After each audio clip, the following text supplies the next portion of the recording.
All right. Today is the 3rd of June, 2016. And we're looking forward to getting back into the study of the community rule. So let us ask our Heavenly Family to bless us before we begin. Heavenly Family, thank you so much for this week and for all the opportunities that you've given us in this week. Thank you also for helping us to understand the gospel more clearly and giving us the various experiences that you have given us in order that we might see the truth of ourselves and see the truth of yourselves and have the opportunity to grow. So please guide us tonight as we engage in discussion and investigation and going through the principles of truth and so on. Help us to understand just what you want us to understand. Make it plain before our eyes. And please do so in such a way that we cannot help but see that it's you who are leading us. Toda, thank you. We ask these things, B'Shem Shemach, Hu He, in the name of Grand She and She. Amen. Amen. Okay. So, after we have a feast together, and then we have getting back into the regular schedule, it always feels like it's been so long since we've all met together on the call. But of course, during the feast, or the second feast of unleavened bread, we were studying the community rule. And of course, there's still a whole lot there for us to investigate.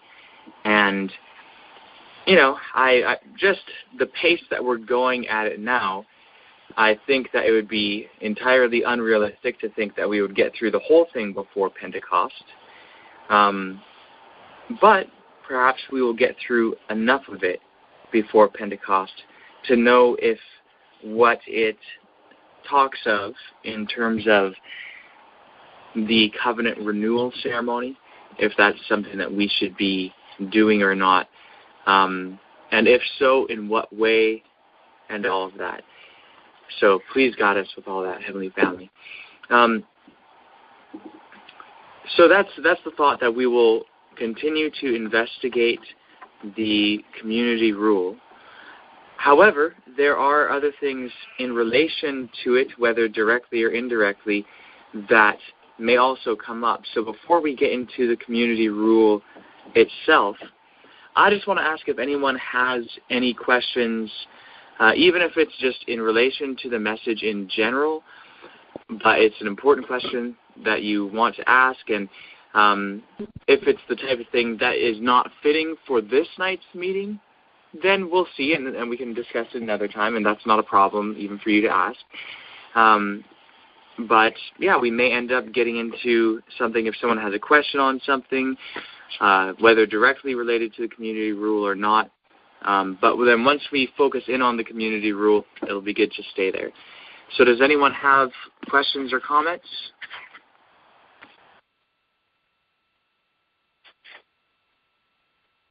I have a quick question. I was just looking to see if I saw a reference to it. I know one night you went way ahead, or a little ways ahead anyway, and you read something.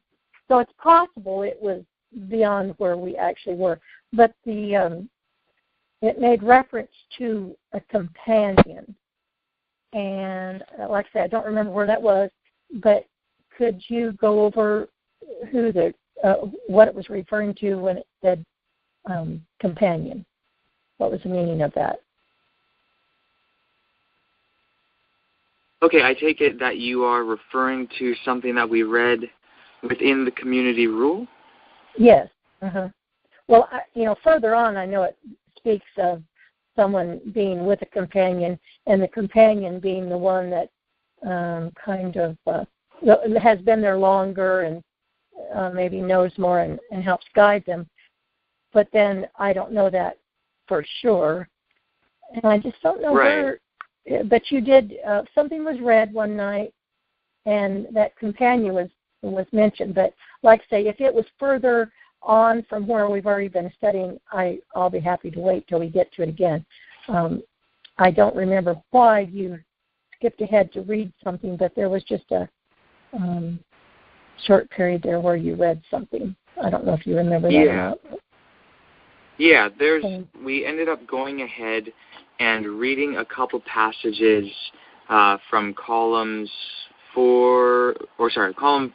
the end of column 5 going into column 6, which is where the place that you're referring to is found, I believe. And also, I think maybe even from column 7. And let's see. I'm trying to remember exactly why we ended up going ahead to that.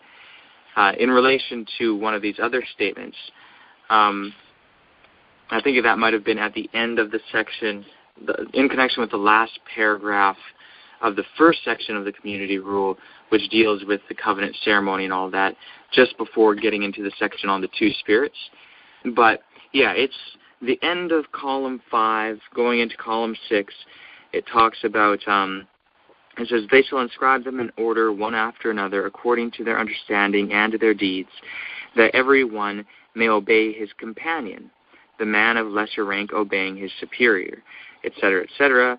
And then it talks about, let no man address his companion with anger or ill temper or obduracy or with envy prompted by the spirit of wickedness.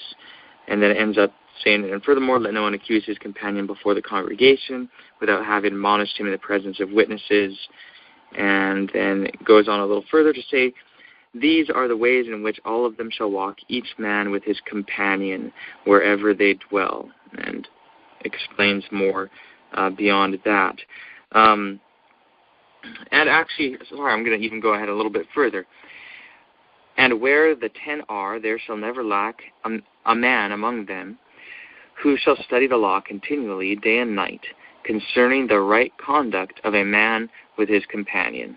So it uses this phrase companion a lot. And the way, so far as I understand, it just simply means companion, how we would normally think of a companion, one who, accompanies them in whatever context. They're companions in the sense that they're part of the same community and are dealing one with another and things like that. So people have multiple companions in this context. Okay, it doesn't necessarily mean that they. That was one reason I thought maybe it was just a community of men, because I thought maybe each, what do they call a new person wanting to come into the community, whatever the name for that would be, the newcomer might be assigned a man to, because this companion sometimes points out some things that he does wrong. Well, wouldn't he have to be around him all the time to see every little thing he does, or not? Well, I don't know why it would be, I don't know why anyone would assume that. It sounded like it, but it's been a while since I read that. So anyway, if, we don't have to skip there. I wasn't even sure where it was read. I just thought, where would we read that? And what does that mean? So sure. It's just somebody else in the community then. Yeah, and perhaps it's those within the community with whom one deals with and is around most. So okay. It talks about companies of 10 men. So your closer companions would be those in the company of 10. And then it would extend beyond that to people who are perhaps still companions in a sense, but not as closely linked with them.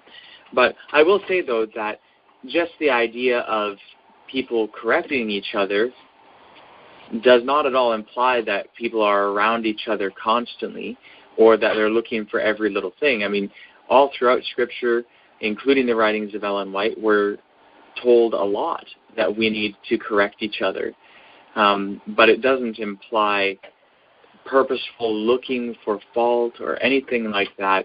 And in fact, the idea that the community rule speaks of seems to be contrary to that sort of thing. It's not, it doesn't enforce the idea of constant, looking for fault in others. It talks about correcting in humility and love, and if you see something, you have to first go to them, and then before you would bring something before the congregation, you have to go to them again with witnesses and try to correct them in the spirit of love and humility. Like, that's all the sort of thing that it says. It basically lays out a Matthew 18 scenario. So yeah, I just wanted to mention that because it certainly does not seem to be portraying the idea of everyone just watching each other, waiting for the moment when people will have some sort of flaw.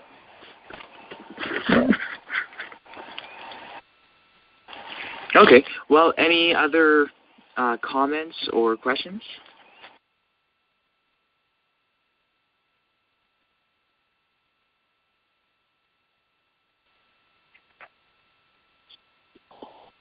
Okay, well, shall we get back then to where we were in the community rule, which is, let's see now, I think that is in,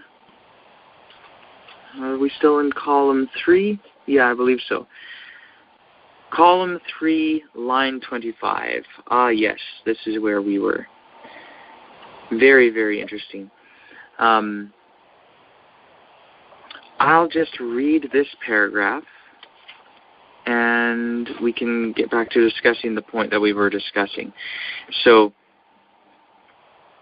the paragraph before this was talking about how God created humanity to govern the world, and He has appointed for them 2 spirits with which they may walk.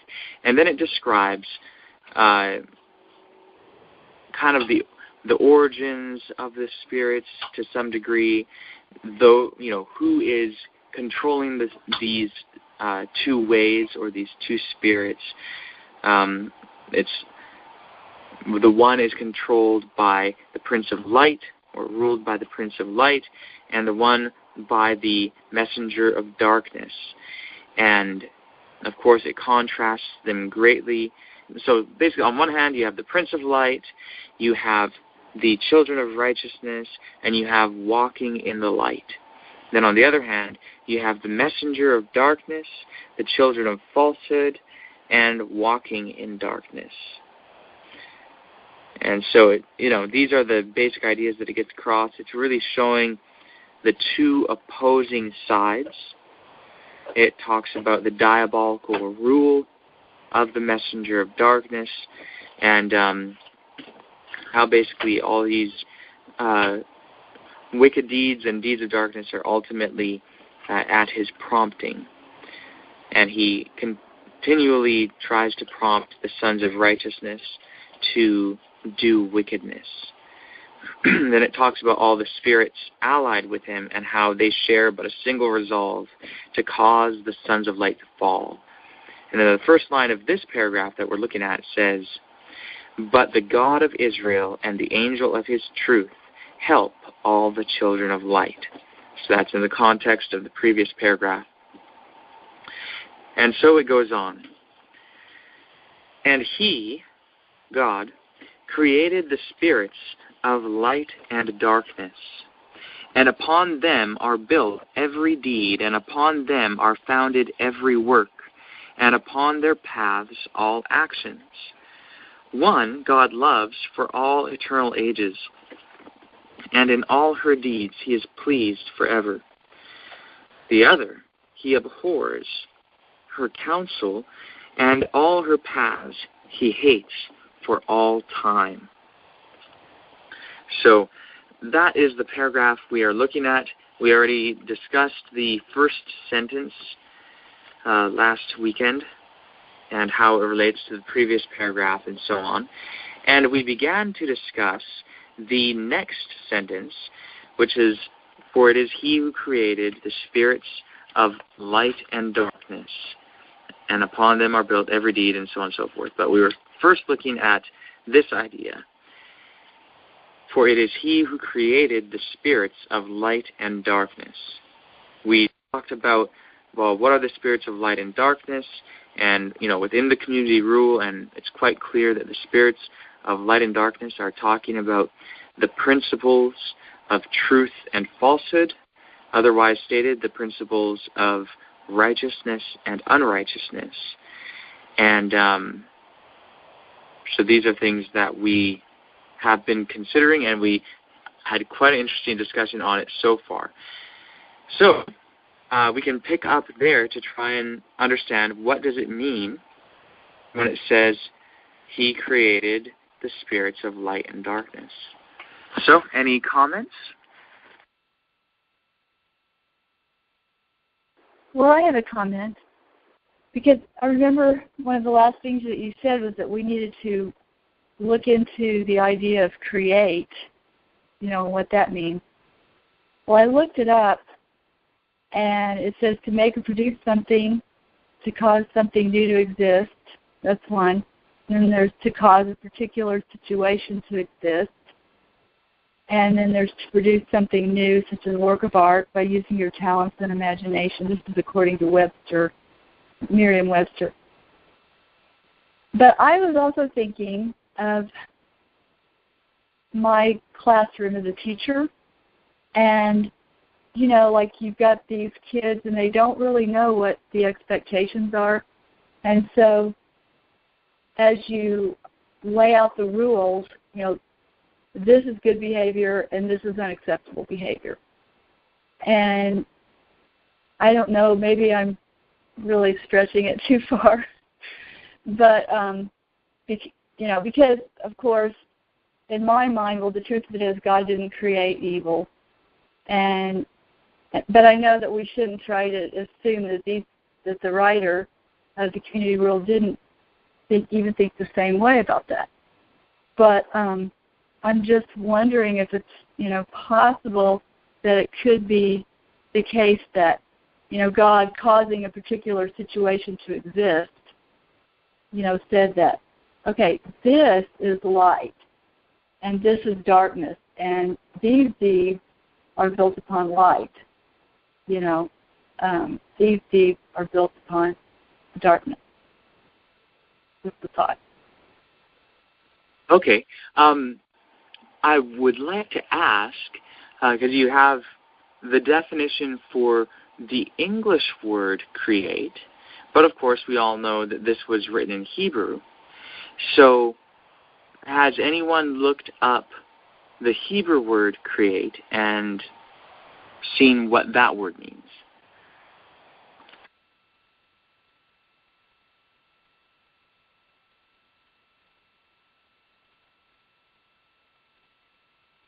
Well, I'm looking it up right now, and it says barah, choose.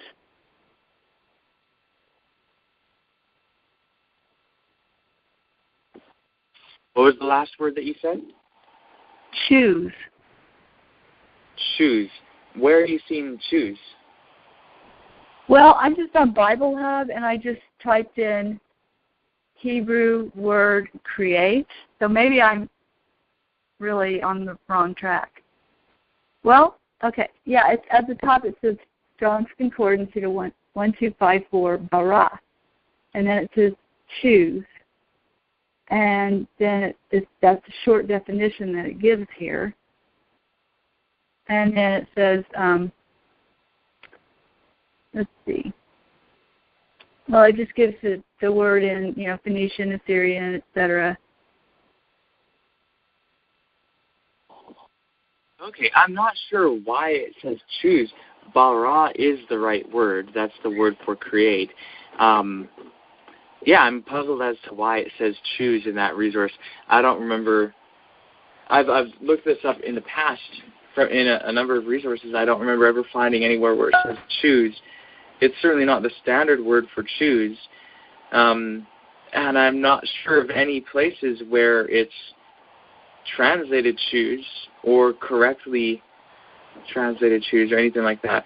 So Maybe Yeah, what she's looking at is just asking her to choose something. You know how? No, that's not the case. Know. But yeah, I don't know.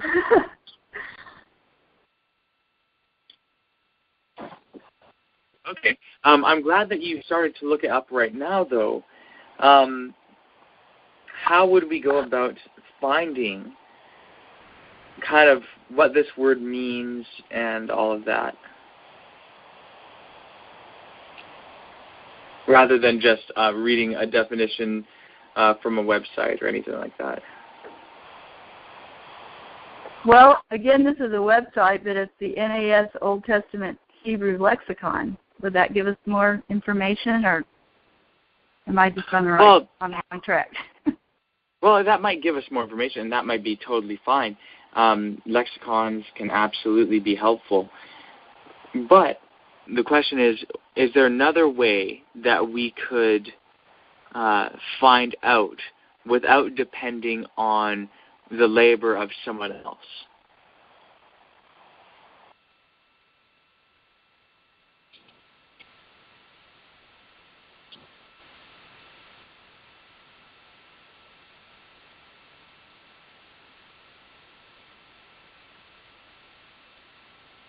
Well, we could look at how the writer uses that word in other cases. Yeah, that's excellent. We could look at how the writer uses this word in other cases. That's certainly an excellent way to do it. And then, of course, there's just seeing how the word is used in the general context of the writer, because the writer of the community rule, whoever he or she may have been, was certainly familiar with different other texts. But since we haven't actually addressed the issue of who exactly wrote the community rule, we have a narrow range of investigation. So in other words, if we haven't identified who has written the community rule, we are essentially obligated to stay within it in order to find how they use this word created. So is there any other time in the community rule where the word barah shows up?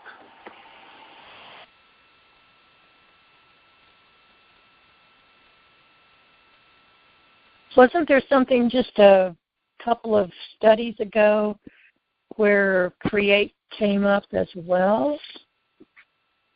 So I think it was in the same vein here. And maybe I'm wrong. I just seem to remember something. Well, there's a way to search within the community rule, and so I just typed in create, and here comes one. And then you can click on next and then find the next one.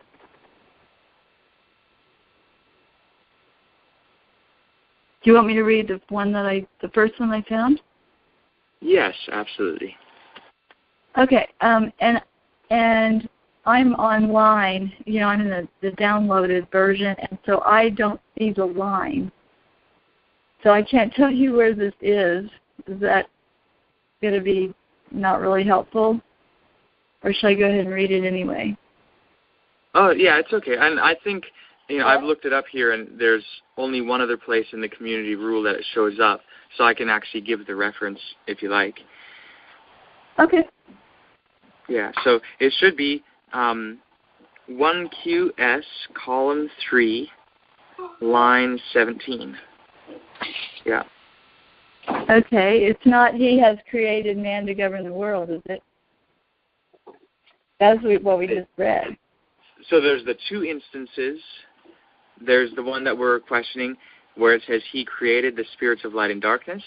And then the only other one is here in just a few lines earlier. So this one's in line 25, the one that he created the spirits of light and darkness. And the only other one in the community rule is in line 17 of column 3. He has created humanity to govern the world. So does that inform our understanding at all of how the word created is used by the author of the community rule?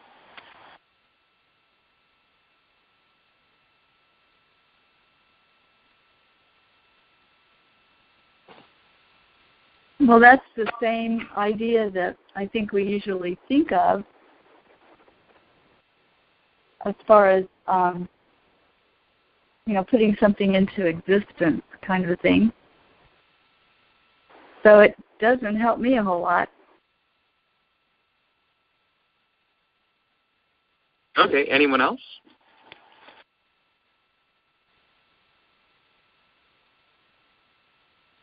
Well, I want to say too that actually it should help because it does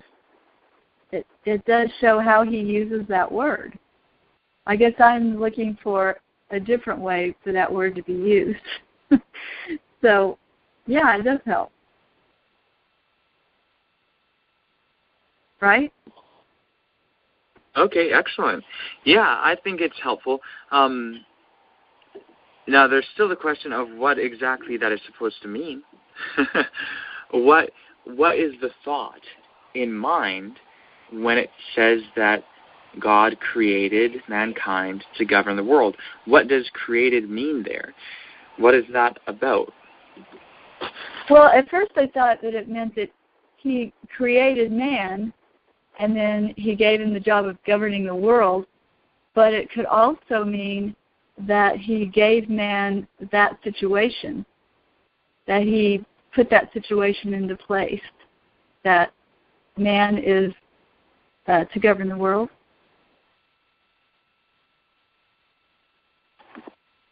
Okay, and what do you think, what function do you think that the word create, or barah in Hebrew, what function do you think that word has within this sentence?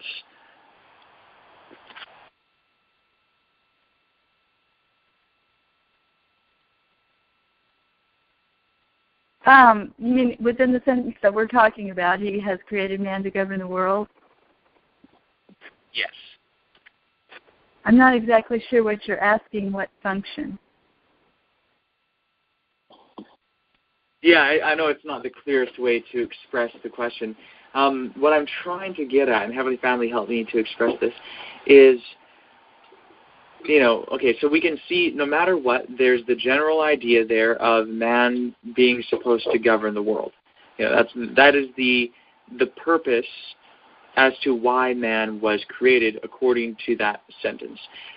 But still, what does barah mean there? To focus in on the specific word in the context of how it's used, and it's like, okay, it has a particular thought connected with the word that has its own meaning and its function within the overall thought. So that's what I'm trying to get everyone to think about. So, like if I were to give you a synonym, that would show the way I think the word is used in that sentence. Would that help? I missed part of it, but did you ask if you were to give an example, if that would show? To give a synonym. So like if I were to say ordain would be a synonym for that word, and that could work in that sentence. Okay, sure, yeah. Giving a synonym certainly helps to convey an understanding that one has.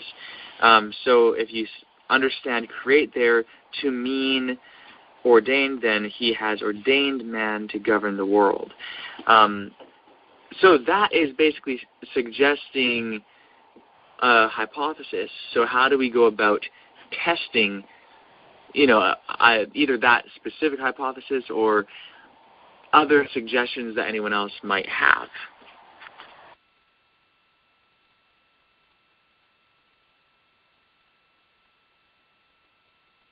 Well, at the risk of monopolizing, I just want to say, to answer your question, I would say look at the context, for one thing, and see if you can understand the overall idea that he's trying to convey in the paragraph. Okay, that's good. Yeah, looking at the context and everything. So do you guys want to attempt to do that with this? To see, okay, how how does it work and how to determine what the meaning is that the author of the community rule had in mind. Sounds good.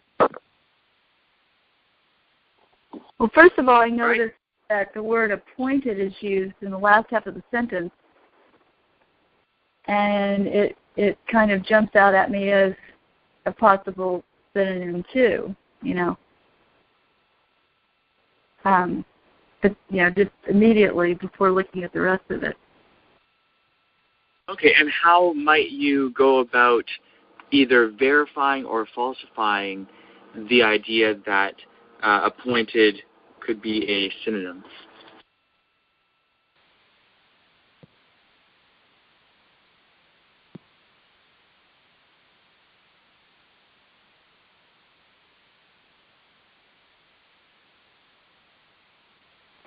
Well, the only thing I know is just to look at the rest of that paragraph and, maybe even some surrounding sentences.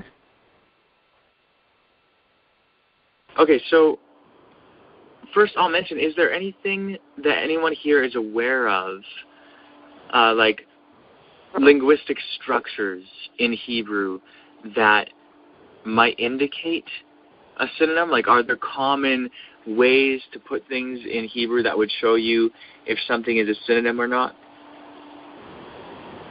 Well, I'm just thinking of parallelism, but I thought in parallelism generally, the phrases would be having to do with, the same thing. Like if it said, He has created man to govern the world, and He has created for him 2 spirits in which to walk. That's not the same thing. I mean, it seems like if it were parallelism, it would have said He has created man to govern the world, and He has appointed man to govern the world. And then you would know for sure that those 2 words were, conveying the same idea. Yeah, I agree with that completely. In other words, by looking at the sentence, we can see that it is not actually a parallelism, which that would have been one possible way of verifying the thought that appointed and created are at least rough synonyms.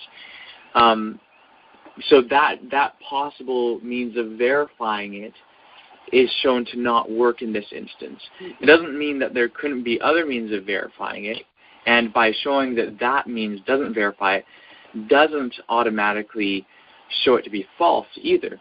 But that is a common way that one might expect if the author was trying to equate them. So, but another thing, I'm sorry. Yeah, go ahead. I was just going to say another thing would be is to test the idea that create in that sense means that the usual way that we think of creating, which means bringing something into existence. And, we could see if that doesn't work in the way that the idea about man governing the world is presented.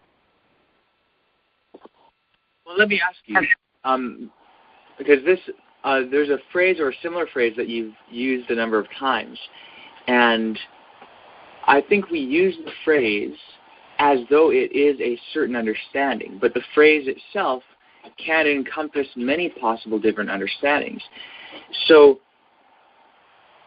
what does it mean to bring something into existence? That's to create. Well, what does it mean to create? To bring into existence. Right. So you see the point, right? How it's like, okay, so we use a phrase to explain another phrase, and the only other phrase that we have to explain that phrase is the first phrase that we're trying to explain to begin with. So that just shows a lack of understanding on our part of, well, wait, what does this really mean? So, yeah, I think, it's fair to say to create is to bring it to existence. But then we have to say, well, what is it to bring something to existence within the context of the Hebrew word barah? And can the context in which it is used, whether in the community rule or in related texts, does that context help to give us an understanding of what it means to bring something into existence? We can look at Genesis 1:1. In the beginning, God created the heavens and the earth. The earth was formless and empty. So is that same as the word create, to make? So compared to other Bible scriptures that has the same word, and think about the meaning of it. Yeah, that's definitely the same word there, barah. Barashit barah. Barah is the second word in the book of Genesis. And it is certainly relevant for trying to understand this subject. And one of the reasons why I'll mention is just because the Pentateuch, those first 5 books of the Bible, seem to have been something that the author of the community rule was at least familiar with, or at least there's parallel material. And maybe it's taken directly from something else, like, we have stuff that's directly parallel to Deuteronomy for sure. That's, but that stuff may also appear in the Temple Scroll or something else. But there's at least a lot of parallel material between the Pentateuch and the community rule. And so we'd have to say, okay, well, at least we can take into consideration the possibility that understanding how the word barah is used in the Pentateuch will help us. And in fact, no matter what, it will, simply because we're looking at how this word is used in an ancient language. And so it's helpful to look at all the references throughout ancient Hebrew literature just to see the range of meanings of a word. Words can have, it's not just one particular meaning in every single instance. It can have a range of meanings, just like in English. So it's important when it comes to Hebrew to do that, and I think Genesis is helpful. However, I do certainly think that in anything, it's always most helpful to deal with the text in question, and if we know other writings written by the same author, then that's the second place to go. And then if there are writings which we know were directly being used by the author, then that is also very good to go to, or the next step. And then you have the broader context of the use of the word in the ancient world. So I think maybe what we'll do is we'll come back to Genesis, but I think that it's important to note that, and to keep in mind, okay, in the beginning, God created the heavens and the earth, or at least that's how it's typically translated. So we have a certain understanding that we typically have in our minds concerning that verse. In the beginning, God created the heavens and the earth. And we have some sort of picture of what it means, God created the heavens and the earth. But we still have to find how the author of Genesis is using that word. In other words, we can't assume that our preconception concerning what that word means in Genesis is actually what it means. So we have to verify, in other words, the same question that we have in the community rule concerning what this word means here is a question that we have in Genesis. Well, what does the word mean there? And we have to go through and verify that. So we should look at Genesis. I did want to mention, though, before going back to Genesis, we have these two places in the community rule. There is more to discover concerning what the community rule itself says and how it uses the word create. But that understanding is limited to some degree, because you could say, okay, it says he has created man to govern the world.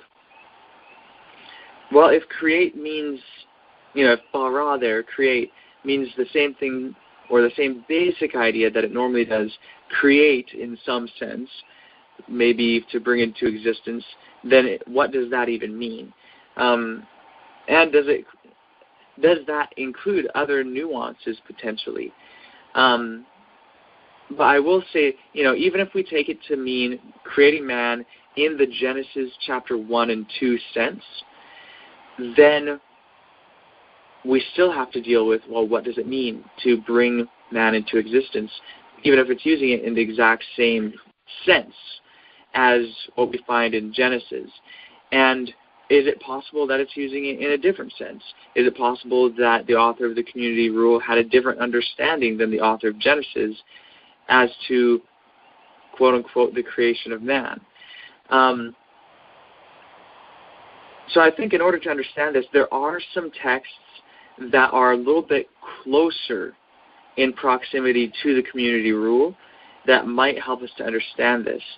And, of course, as you all can probably guess, the text or the collection of writings which is perhaps most connected to the community rule, at least in some senses, not in every sense, but in some senses, is the Thanksgiving hymns. The Thanksgiving hymns were written by the teacher of righteousness. The community rule may have been written by the teacher of righteousness. And so that's something we'll have to talk about more, but it's possible that they were written by the same author.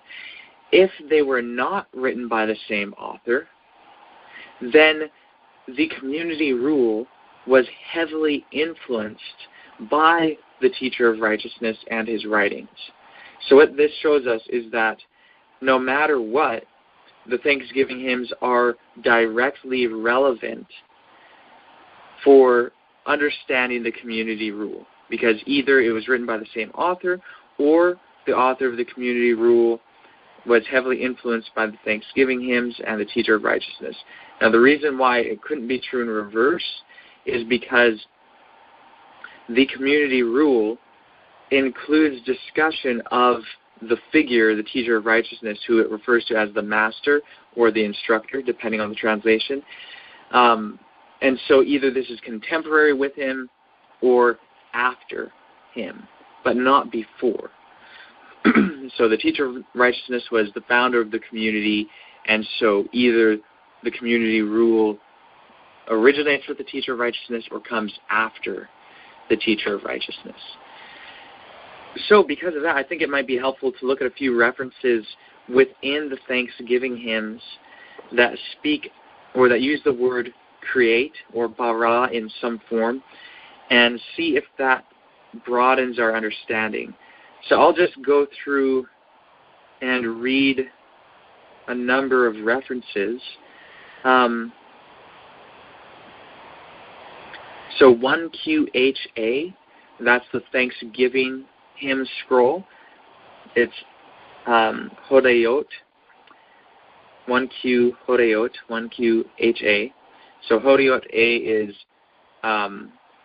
basically Part A, or the A document of the Thanksgiving hymns. There's also 1QHB, which is another copy of the Thanksgiving hymns. But 1QHA is the best preserved and most common one.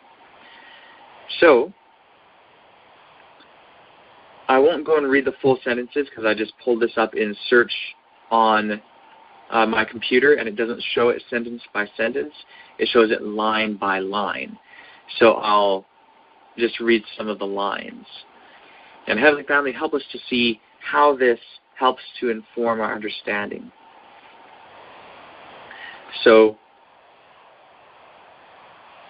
1QHA, column 5, line 14, says, all your works before creating them, together with the host of your spirits and the assembly of your holy ones, with your holy vault and all, etc. So it goes on from there to things that are not really preserved for us. And let's see.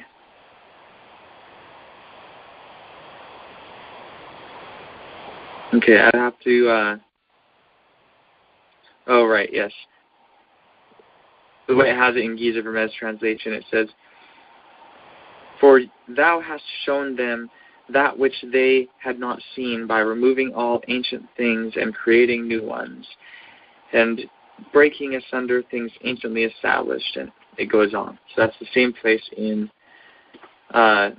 Giza Vermes translation, and that is in hymn 3 in his translation for anyone who wants to look it up.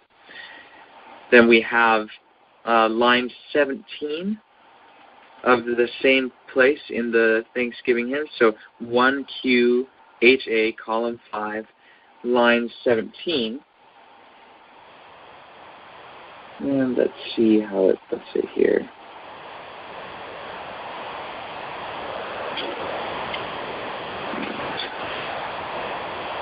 "They can recount your glory throughout all your dominion, for you have shown them what they had never seen." Oh, actually, this is the same one, which was there from of old and creating ... So that's actually the reference from before. It actually just has different lines or different numberings in the version that I'm looking at and the Giza Vermes translation. Okay, so it'll be close to the beginning of hymn 3 in the Giza Vermes translation for the first reference, and then the second one will be the one that I gave before. It's all these things you did establish in your wisdom, to judge through them all your creatures, before you created them, together with the hosts, or the host of your spirits, etc. Okay, then we have another reference. 1QHA, column 7, line 20. "But the wicked you have created for the time of your wrath. From the womb you have predestined them for the day of slaughter." Okay, so that's column 7, line 20, in that particular translation, which is the Dead Sea Scrolls Study Edition. And it is a translation that I think is somewhat misleading, especially since the context is actually talking, it says the reason why certain people are appointed for the day of destruction, and it is because they walk in the way which is not good. In other words, it's not because God made them to be that certain way. It's because they walk in that way. So you can read this in Giza Vermes translation in hymn number 5. It's column 7, line, line 17 to 19 or so in Giza Vermes translation. This is how it reads there. "But the wicked you did create for the time of your wrath. You did vow them from the womb to the day of massacre. For they walk in the way which is not good. They have despised your covenant, and their souls have loathed your truth. And they have taken no delight in your commandments, and have chosen that which you hate." So it says, you've appointed them for the day of massacre, and you created them, or it says, "But the wicked you did create for the time of your wrath." And then it explains the reason why, and it's that they have walked in the way that is not good, and they have despised the covenant, and they have loathed the truth, and they didn't take delight in the Lord's commandments. And they chose that which he hated. So there, it's kind of the interpretation of this which causes it to be read in such a way that God basically determined their future. He chose for them that they would be wicked, and he appointed them for his wrath, in the sense that he just created them because he wanted to have people that he could just destroy and make them wicked and all of that. That interpretation is actually contradicted by the very reason given in the Thanksgiving hymn itself. So I think that that's helpful because it shows that created for something doesn't necessarily mean that God appointed them to be that way because he wants to. No, it's saying that they are that way because they've chosen to be that way. We'll keep this in mind, and we can come back and discuss the particular examples. But I wanted to just give a few more. We'll go through, there's a few more in the Thanksgiving hymns just to get kind of a broad sweep first. 1QHA, column 9, line 7. In your wisdom, you established eternal ... Before creating them, you know all their deeds. And then 1QHA, column 9, line 13. You have created the earth with your strength. And then it continues on. Also 1QHA, column 9, this time line 27. Now this one actually, I'll have to go to it to get a broader context because it's at the end of the line and it just says, you created. Okay, so column 9.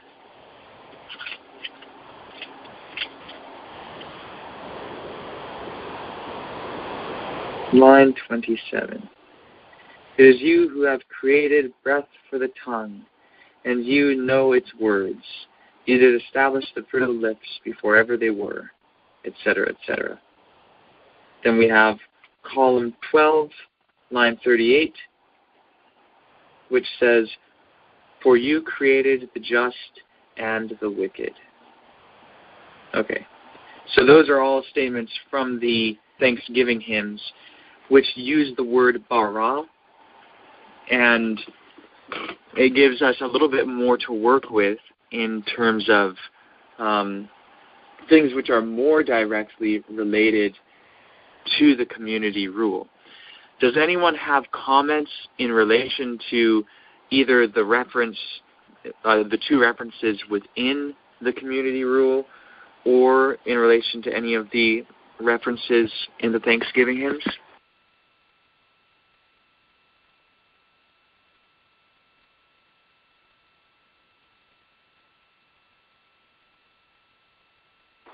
I don't think many of those phrases use the word create in the very same way that it's being used in the community rule.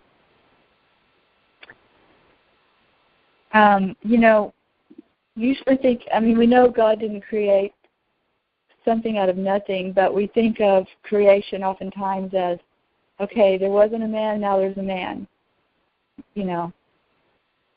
And back to that phrase that we're looking at, I was thinking, well, if you just look at that phrase and you think what idea could make sense in the rest of that, in the rest of that phrase or in the rest of that sentence, it's not giving the idea that, there is no man and now there's a man, but it's that there wasn't a situation like that, possibly.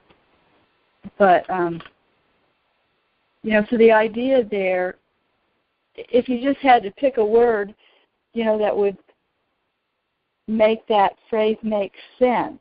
He blanked man to govern the world.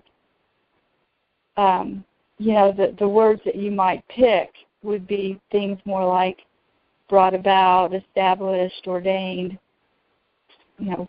set the situation in place.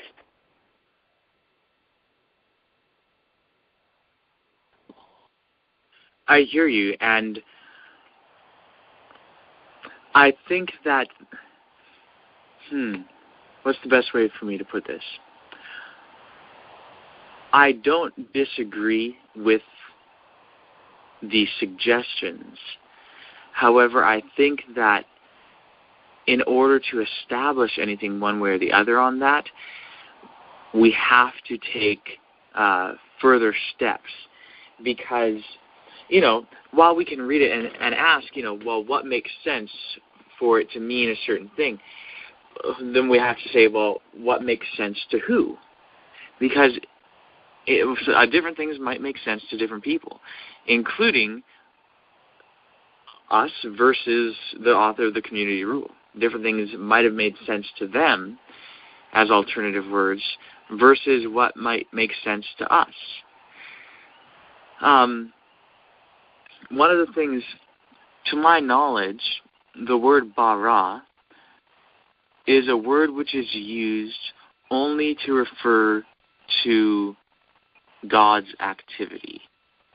I don't know of any other, any reference, whether in the Dead Sea Scrolls or in the Hebrew Bible or anything like that, where it is used for anything other than God's activity. In other words, God is always the one creating, one barahing, so to speak. I think that I just wanted to mention that because I think that might help in just thinking, okay, well, it's a specific word. It can be used in different contexts, but it's in one sense a narrow range of contexts if it's all dealing with the activity of God. So I just want to ask, to go back, maybe it will be more helpful to kind of talk a little bit about Genesis, and even here in the community rule, the same thing can apply. But to try and understand a little bit more of what it means to cause something to exist or to create. What did that look like in Genesis when it came to the creation of Adam? For him to be brought to exist or to be created, what did that look like? Like, how is that described, and how might that inform how we understand the word?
Hello? Yes.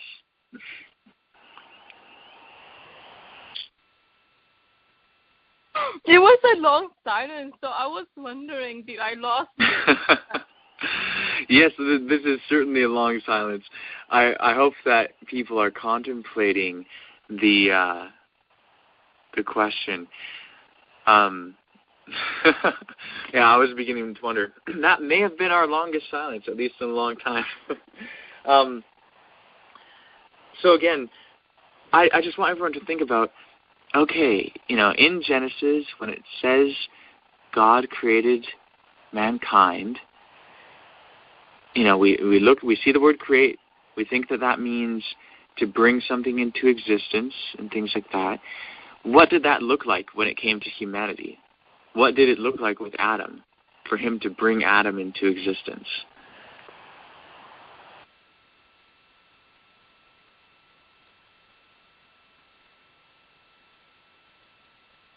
That there were these materials, and he did something to them in such a way so that it became man. Okay, so that's good to start with. I think that's helpful in that it tells us that the word create, or the word barah, simply does not mean to kind of magically speak something into existence out of nothing.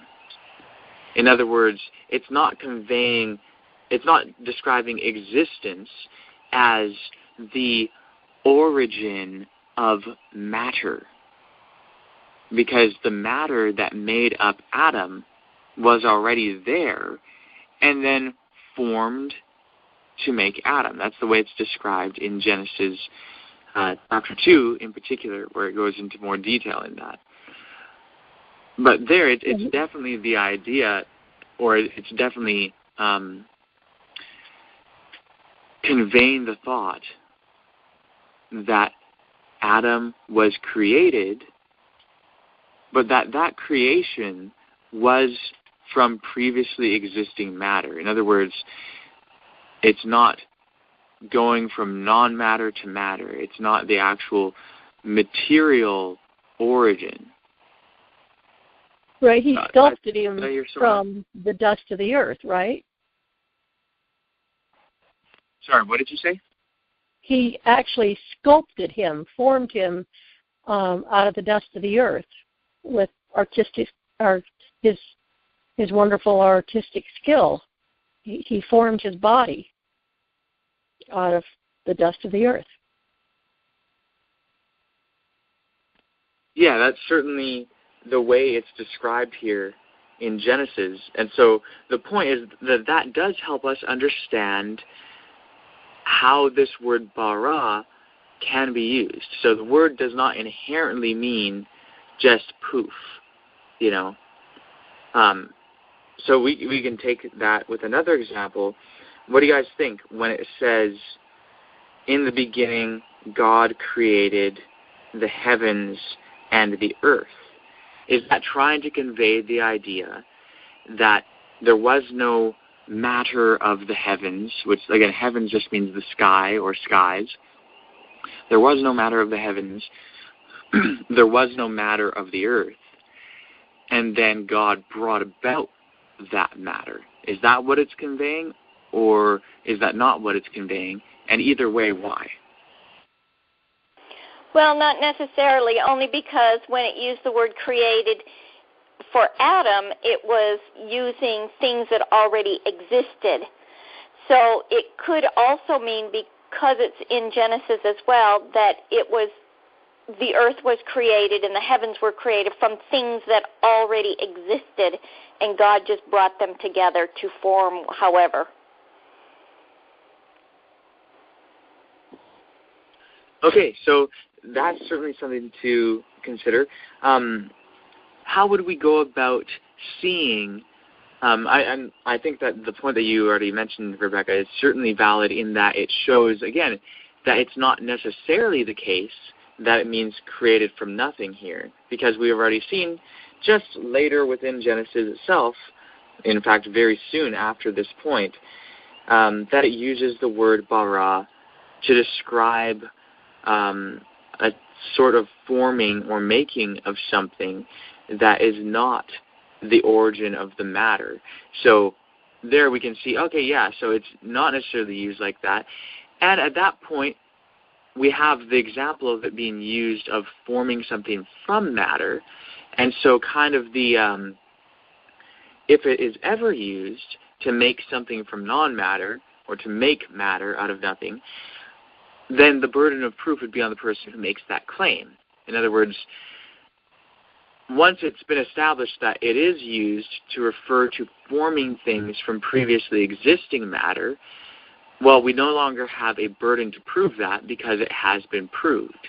So someone who wants to claim that it even can be used to refer to making something from nothing then has the burden of proof in order to demonstrate that that's how it can be used.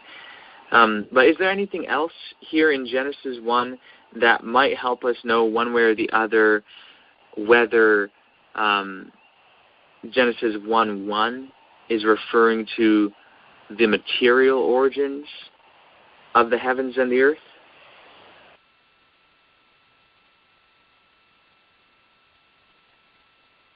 Trent, you and I talked a while ago about this. Now, the earth was, in the NIT, it says without shape and empty, and darkness was over the surface of the water, and that word is abusos, or the root word of it, whatever. I know that same word is in, describing the state of the world during the millennium in Revelation, and that you had mentioned that it just really meant in a state of chaos or destroyed kind of thing, but that not that it meant nothing. Okay, that's good. So, it talks about, in the King James, it's without form and void, tohu wavohu in Hebrew. And often when we think of that, without form and void, we think, oh, well, that means that it was just a blob of nothingness, that literally it had no shape to it at all, and totally empty, as in no substance to it, no space to it. That's really not what it means at all. I mean, the same phrase, tohu wavohu, is used elsewhere throughout the Hebrew Bible to refer to destroyed cities and things like that. It means it's in a state of destruction and chaos, or it's basically chaos and a disorder. That's the idea that's expressed with these words. It's not the idea of formlessness and emptiness. And I'll mention, if it was to convey the idea that it's formless, then what does it mean the earth was without form? If it's really supposed to mean that it has no shape to it at all, then what has no shape? What is it that has no shape? It's calling it the earth, but by what means could it call it the earth if it literally has no shape and no form? So that's kind of a self-contradiction there that would have to be sorted out if one takes the word to mean literally without shape, without form. And then the other aspect that I want to mention, this is kind of a side note. This is totally separate from the question of Genesis, because what I'm about to say isn't something that the author or authors of Genesis was or were aware of. People talk about how really, the universe is mostly nothing. That's what many people think. And, you look at atoms and you have the nucleus of the atom, and you have electrons going around the atom, and what's between them? Well, is it just empty space? And people think that, yeah, it's empty space, and so it's mostly just nothing. And so people get the idea that you can walk through walls and do crazy things like that. But really, scientists have found that empty space, or so-called empty space, is not actually empty, but that it is just packed full of these little quarks moving really, really fast and just going back and forth and moving to different places and so on.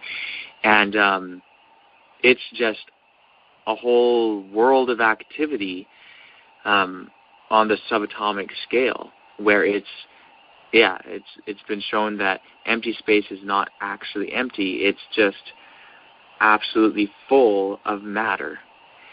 And so I think that's important just for us to understand that nothing can actually be entirely void. In fact, when people refer to space as a vacuum, it's not a vacuum in the literal sense. In fact, there is no vacuum in the most literal sense that has ever really been made.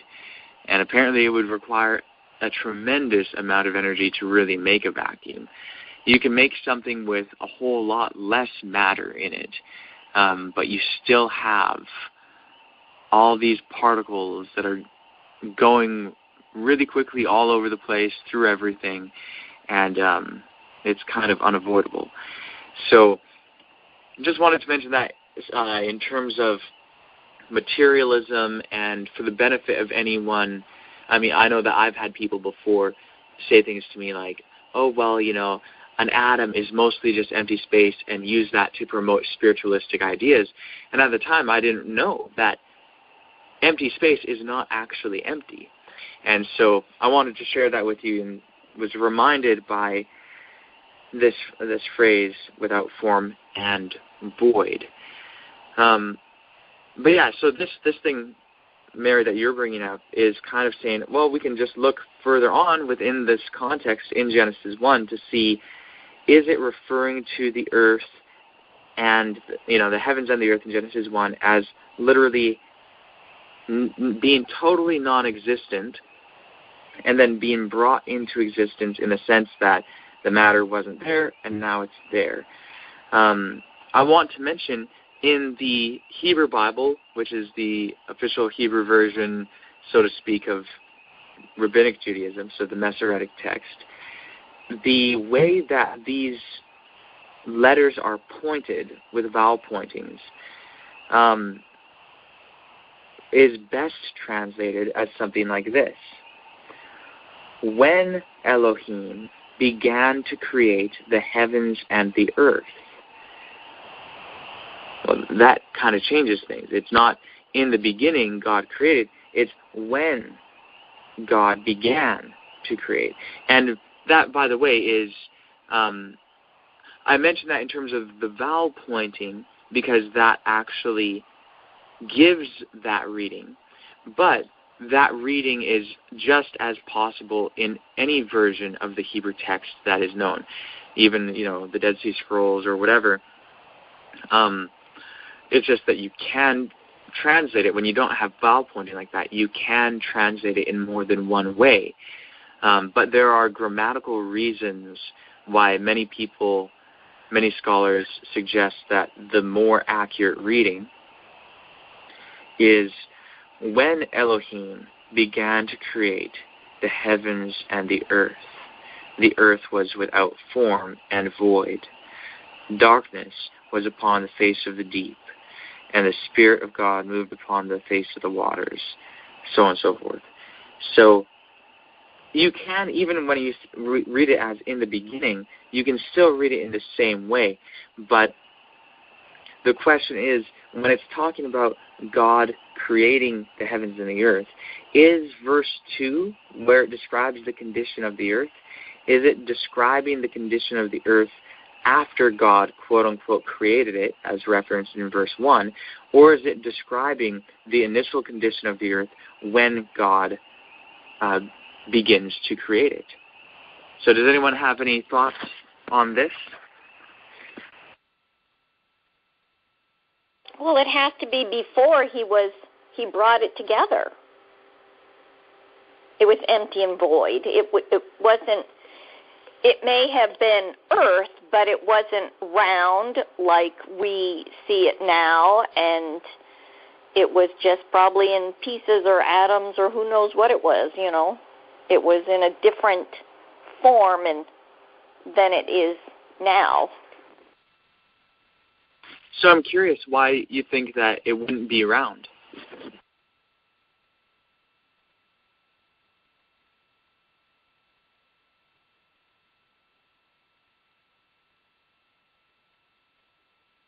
Well, that's a good question. I don't know. I just figured that it wasn't formed yet. So if it's not formed, to me, it would not be formed into its existence that it has now.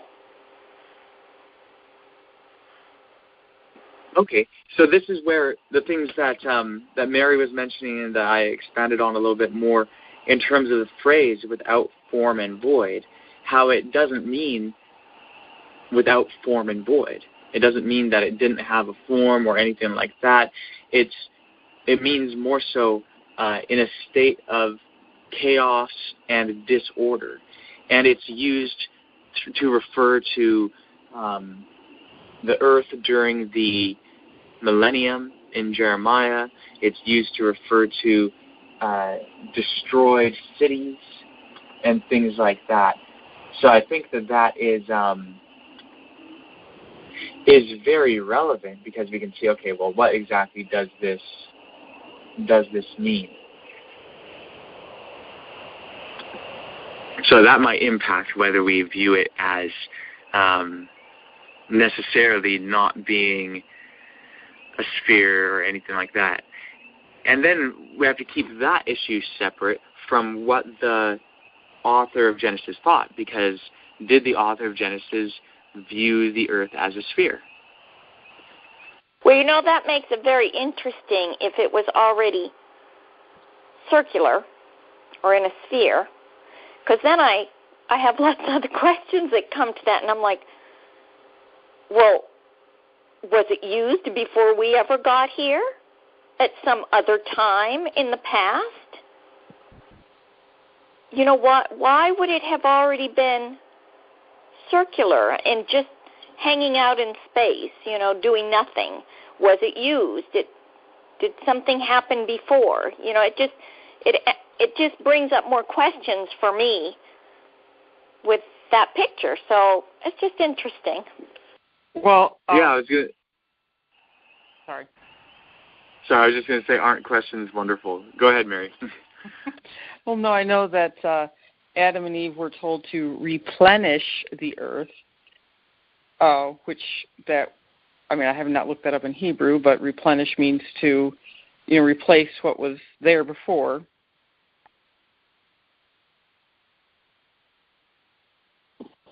Yeah, that's something I would have to look up. I think I've heard that sort of thought before, but if I'm remembering right and looking it up, it seemed like it could be used to fill something up rather than to refill something.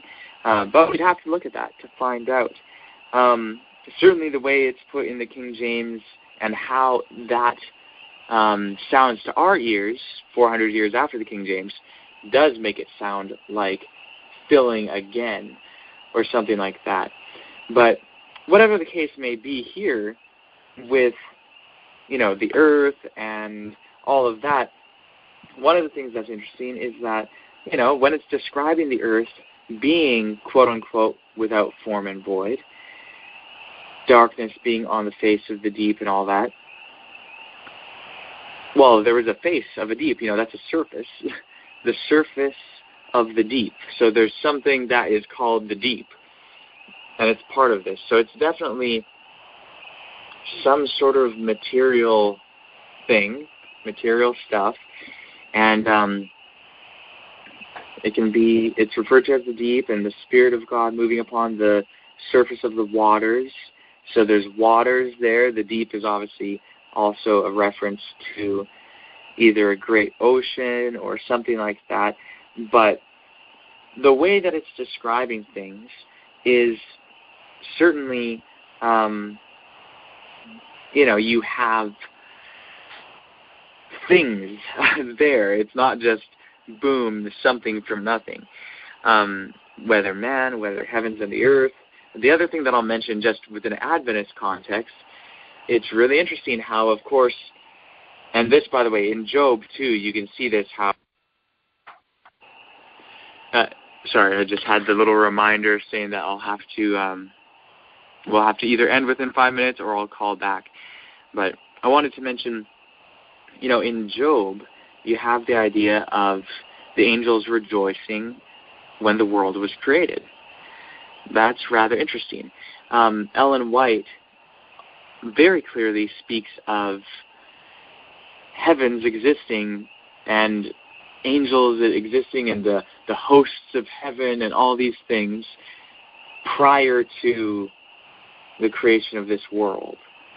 And so it's kind of interesting when, in the beginning God created the heavens and the earth.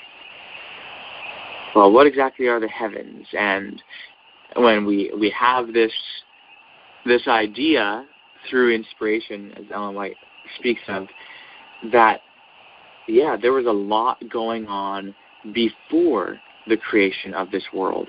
And even the things that she describes as going on before the creation of the world, she says that our heavenly family bore a long time with Lucifer. That they bore with him for a long time and very patiently pled with him and reasoned with him and all of these things. So there are things there to consider, but all of these things inform us a little bit more of what the word barah means, and it cancels out some of what we may have thought concerning what it means. And that might help us to understand he created the spirits of light and darkness. So I think either way, even if we close off really soon, I'm going to have to hang up and call back in. So I'm going to do that right now, and I'll see you guys in a minute.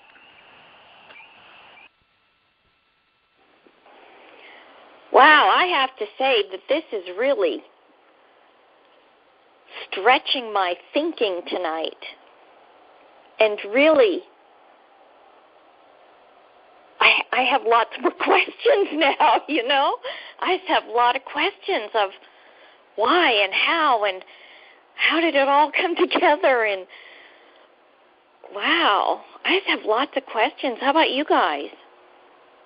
Just the reading of the creation story poses a ton of questions. I mean, I've always read it and been like, oh, that doesn't seem to line up with my understanding of reality and the sun, the moon, and the stars, and how I had thought everything went together. Like the sun wasn't made until day 4. Right, I know. Things like that. And so we're back. What did we miss?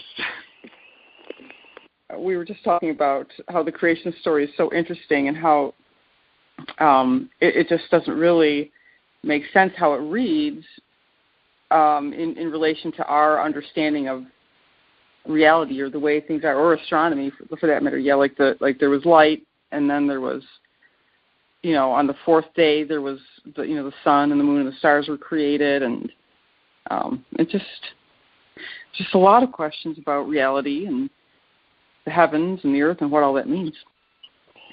I have a lot of questions. Sure.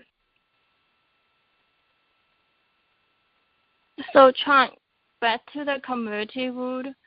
Can you recap it again? Okay. I'm not sure how much I'll be able to recap because I'm not sure what conclusions, if any, that we have drawn in regard to it in this section. But I'll at least recap the aspects that we have discussed in relation to the community rule. So our focus here has been to try and understand the phrase, "For it is he who created the spirits of light and darkness." So we saw in our previous meeting on the community rule that the spirits of light and darkness are the principles of truth and error. And so here it's saying that God created the spirits of light and darkness. And of course that can come across as saying kind of the type of idea that God created good and evil. And kind of like evil is part of God's overall plan or something like that. So that's why it's a challenging statement. And none of us, as far as I am aware, believe that God was the originator of evil.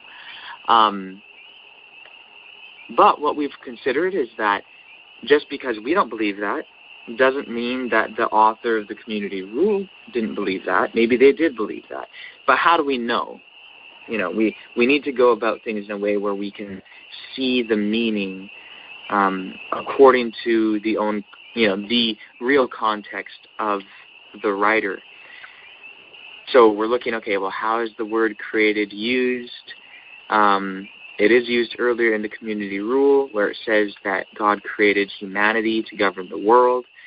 Carol suggested that, the meaning possibly in that instance is, appointed man to govern the world. Or the alternative is that God created man, as in caused him to come into existence, in order that he might govern the world. So it's kind of two separate thoughts. One, the creation, one, the purpose of creation. And again, so that's one possibility. The other possibility is that the word creation is part of describing the thought of man governing the world. So it's more like being appointed to govern the world, man being created as in being set as governor of the world, something like that. That's the other possible meaning. So then we have to go and say, well, how do we understand even just what the word create or created means? And of course, if we're going to do that, looking at a text like this, ultimately we have to see what the Hebrew word behind the English word create or created actually means in Hebrew. So there's the word barah, and we looked through some examples of how it is used in the Thanksgiving hymns. We talked about how it's used in Genesis a bit, and we found that the way the word is used is not necessarily talking about something being made from nothing. And in fact, we haven't read any examples so far which, in any clear sense, describe creation from nothing. And in fact, we have come across one very clear example, and perhaps two very clear examples, of creation from something. So God created man, but man was not created from nothing. Man was formed from the dust of the earth, is how it puts it in Genesis. And then we have creating the heavens and the earth.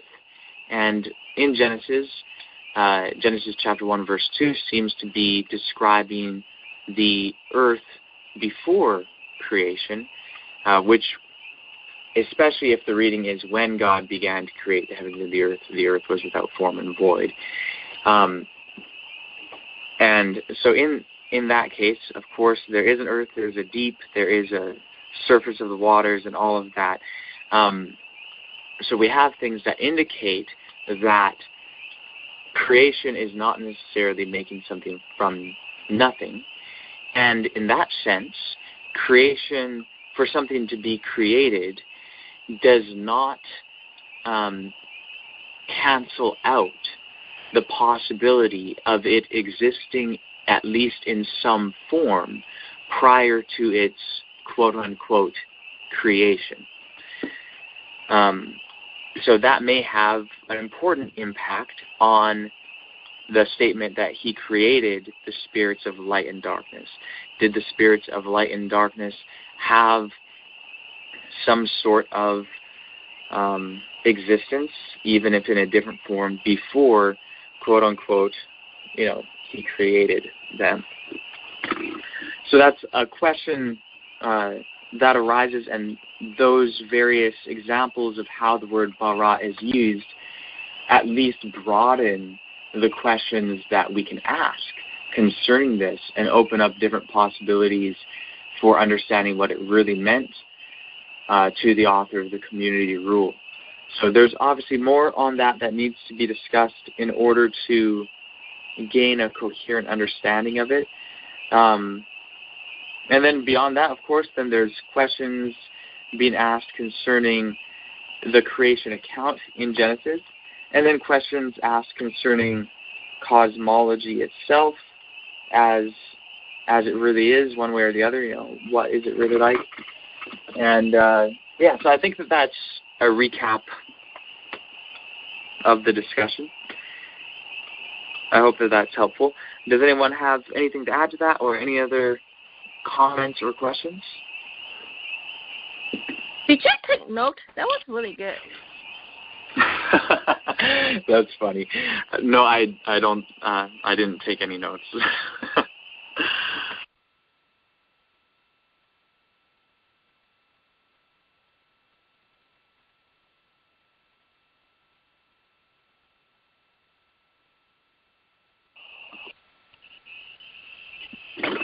Okay. Well, if there are no other comments or questions, then perhaps we should close off the meeting for the night. And someone can pray, thanking our Heavenly Family and drawing the meeting to a close, and then we can continue on our discussion tomorrow night. So if there are no other comments, would anyone like to offer prayer?